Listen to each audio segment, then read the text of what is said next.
Wow, that's bright. Hello Internet, and welcome to yet another video. My name is Amir, and on this video I'm talking about something that a lot of people have to go through, a situation that is not a very comfortable one for a lot of people. It wasn't for me for a very long time, and that's public speaking slash public performance, as far as performing on stage as a musician or an actor or what have you. Public speaking has been one of the greatest fears in our world. People have equated it to dying. To give you some insight, I have been a performer pretty much my whole life. Born to a family of musicians, and so got introduced to music and being a musician at a very early age. Started performing in front of people as early as 5, 6, playing on the keyboard, playing on the piano.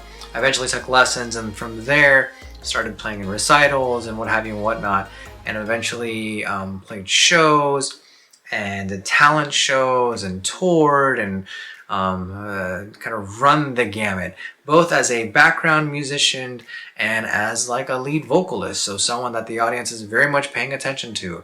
Or now what I'm doing with my piano as the lead instrumentalist, and so very much, you know, the center of attention, if you will, for the content that is being made. Public performance slash public speaking is not an easy thing, and it's not something that comes easily.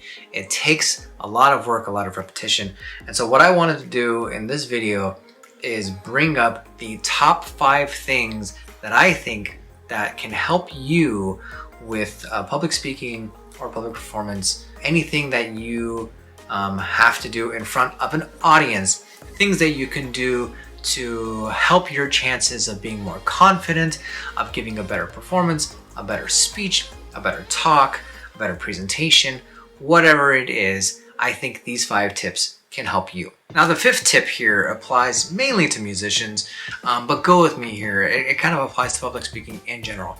But being that cool act that doesn't talk or doesn't engage, that just kind of shows up, does a presentation and leaves, that only works if you've already made it. If people have come very specifically to see you and they already know your content, and so they are anticipating what the next note is that you're going to be playing, they are anticipating what song is going to be playing next, that only works when you do that.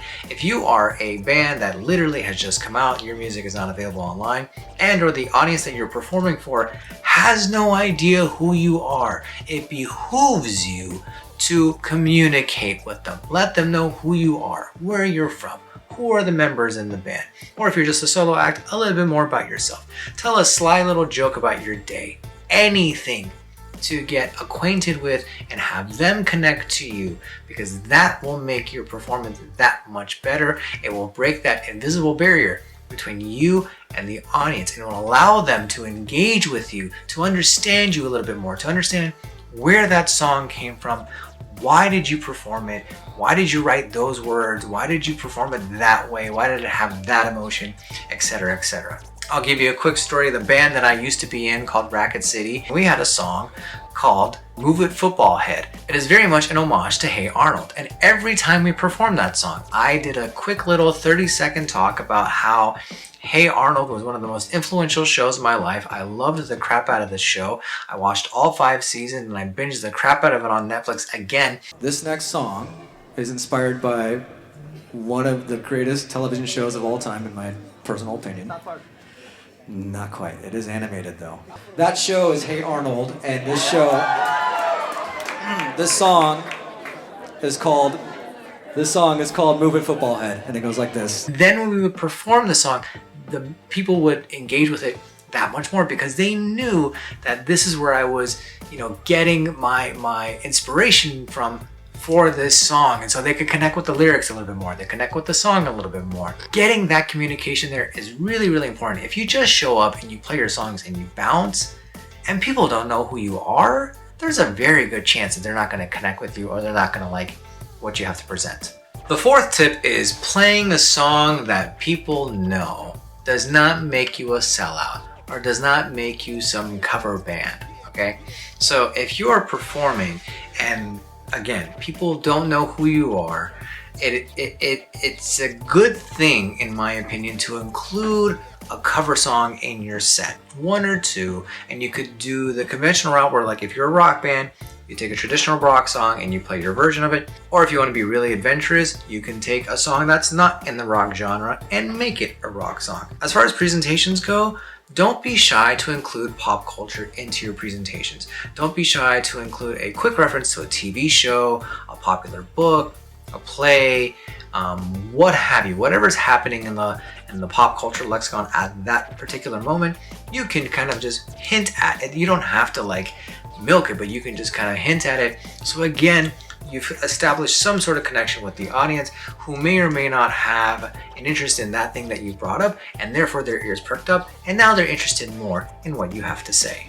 Number 3 is probably the most obvious one to me, but it is shocking to me how little people actually do it. Practice. Practice, practice, practice, practice, practice. Here's what I mean by practice. I don't mean like write your speech or write your song or whatever you need to perform and then like go to bed thinking about it once, or like playing it once, or like reciting it once, going to bed and calling it a day. No, I mean that from the time you have completed the presentation, like whatever it's going to be, or you've completed the set list, whatever it's going to be, or your presentation is done, like you are ready to present it, from that moment to the moment that you actually present it on stage or on the Zoom meeting nowadays, or whatever it is, that you go over that sucker every hour on the hour. There's no such thing as too much preparation. I cannot emphasize that enough. After years of performing live, hundreds of shows, if not thousands of shows, countless presentations, countless speeches that I've given, and even recently hosting a webinar for the company that I work for, it doesn't hurt you to over prepare. Write down what you're gonna say, even if you have jokes that you want to insert or little tangents that you want to go on, even jotting those down and leaving space for those things, timing it out and verbally practicing, not in your head. It's one thing to actually like read a speech. It's another thing to actually say it out loud. You'll catch words that don't sound good or might not flow as well, so you can rewrite it so that it's better when you speak it. The same thing if you're going to be on camera. Like if you've never had on-camera experience, you don't just turn on the camera and go. You practice as much as you can in front of the mirror, or with a friend, or with a family member, with a loved one, whoever will sit down and listen to you talk for however long your speech is, 3 minutes, 5 minutes, 10 minutes, 20 minutes, whatever it is,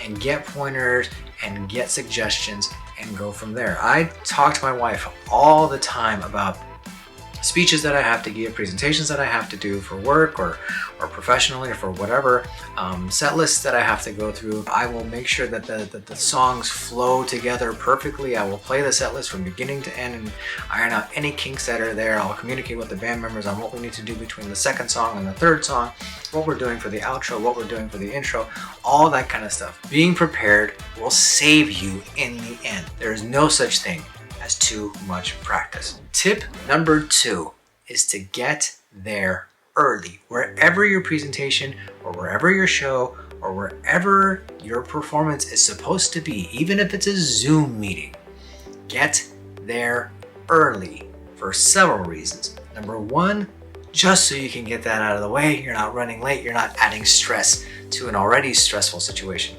Number 2, scoping out your environment. Check out the stage, check out the lights, walk that stage. How does it feel? How does your voice sound in that room? How do you feel on that stage in general? Is there a lot of space? Is there very little space?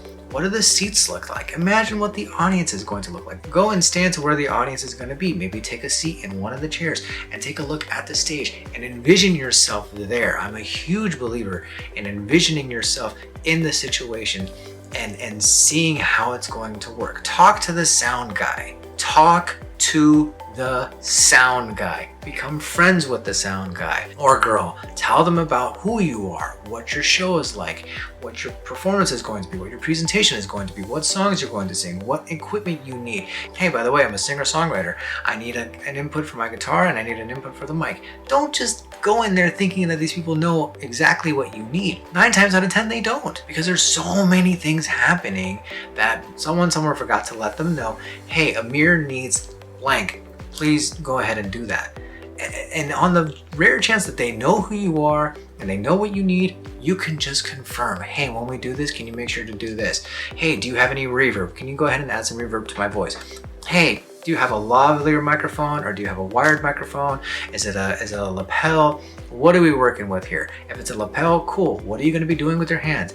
If it's a handheld microphone, cool. While you're holding the microphone with this hand, what are you going to be doing with this hand? Is it in the pocket? Is it waving? What are you doing? Because these are all things that once you figure out, it's just going to make your presentation, your performance, whatever it is that you're doing, even your Zoom meeting, getting on the Zoom, watching the people come in, becoming comfortable with the room, making sure your background is good, making sure the lighting is good, making sure that you are just comfortable in your chair, in your setting. Everything is good to go and you are ready to present your best self. And finally, number 1, if you mess up, do not stop. On the rare chance that you mess up so bad that it is super obvious that you messed up, you can stop, you can acknowledge, you can even make a little hint that maybe you're not as comfortable as you'd like to be, but you can move on and go with the presentation. But the last thing anyone wants to see is you talking and then you didn't say, let's say you have your speech written down on your phone and you didn't say that paragraph perfectly from beginning to end.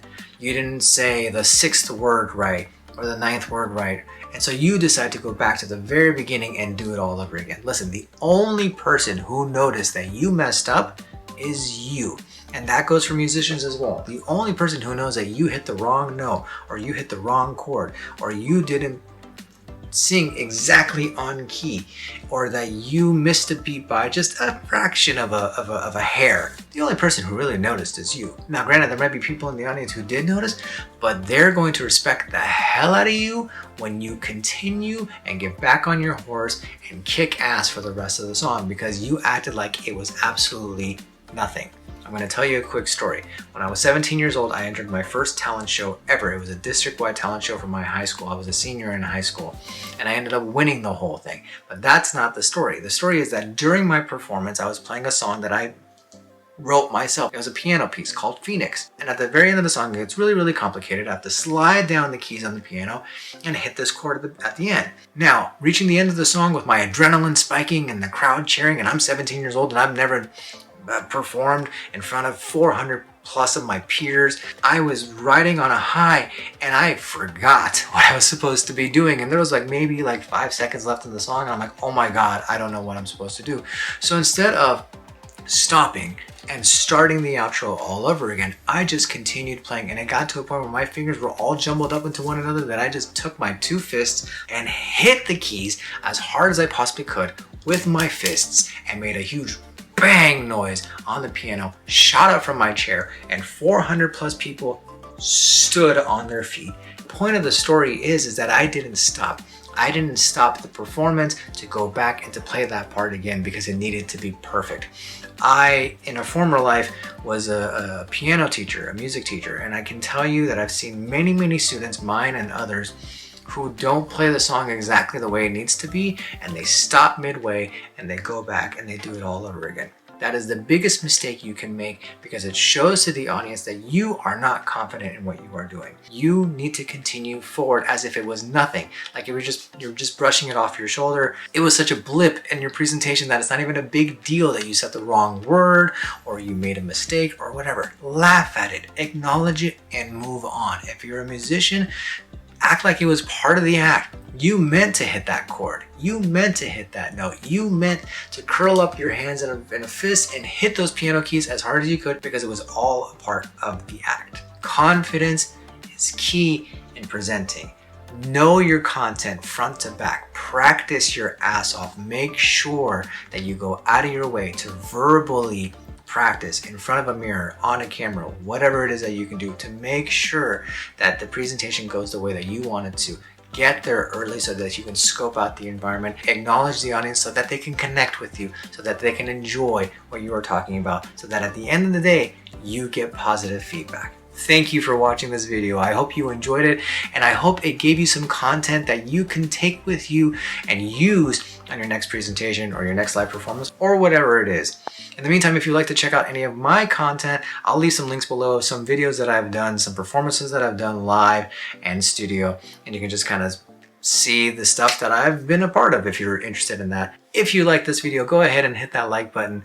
Leave a comment down below letting me know what you think about live presentations and any tips or tricks that you might have that you want to let the rest of the community know as well. And if you're not subscribed already, please consider doing so. It helps my channel out immensely. Thank you again for watching my video. My name is Amir, and I will see you in the next one.